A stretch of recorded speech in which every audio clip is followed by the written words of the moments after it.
फार्मिङमा छौँ।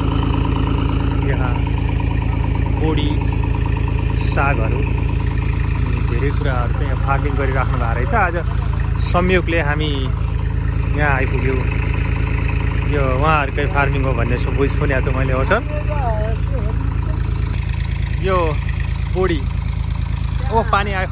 यो खेतको बोडी कति स्वादिष्ट, कति त्यहाँ हेर्नु मलाई चाहिँ खेती कस्तो रमाइलो तरिकाले, कति मेहनती तरिकाले बनाएको छ।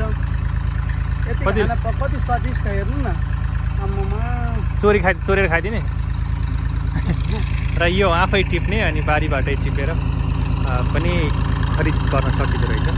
यो साग छ, यता बोडी छ, अनि सबै कुरा छ। हामी आज भने हामी यसो घुम्दै फिर्दै गर्दा एउटा फार्मिङ गरेको ठाउँमा आएका छौँ। अनि यता किन भाग्यो फेरि? त्यो क्यामेराबाट भाग्ने मान्छे मन पर्दैन मलाई पहिलो कुरा। यो सबै त हामी घुम्न सकेनौँ। यता बोडी, यता सागहरू रहेछ, मासतिर केरा, करेला मैले आफै टिपिराख्नु पर्छ। टिपेर चाहिँ खरिद गर्न सकिँदो रहेछ। र हामी फर्किन्छौँ। यसो सोधपुछ गऱ्यौँ के छ वातावरण कस्तो छ यहाँको।